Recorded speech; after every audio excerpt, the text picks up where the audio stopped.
Hey guys, in this video I'm going to show you how to redeem Coles glassware. If you find this video helpful, please drop a like and subscribe to my channel. In saying that, let's just jump straight into the video. Alright, I'm going to open up any web browser. I'm going to go to Google, and now in the Google search bar I'm going to type in Coles glassware redeem, something along those lines, and then you want to click on collect quality glassware with glassware credits, and it'll take you to coles.com, an offers page here. So if we scroll down here, you can see collect quality glassware with glassware credits. And now how to collect quality glassware. So as it states here, you need to spend more than $20 in one transaction in store or online at Coles or Liquorland.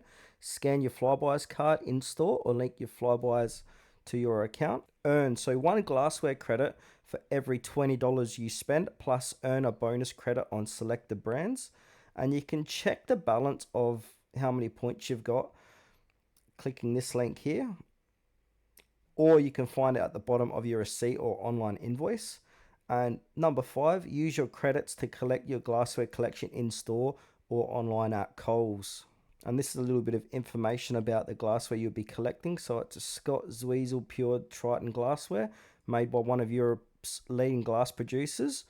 Features 5 durable and multi-function glasses, elegant glassware with its functional style, stylish design, and durability for everyday use. So as you can see, it's break resistant, it's got Triton technology, and easy care. So glasses are 100% dishwasher safe, with only decanter being hand wash only.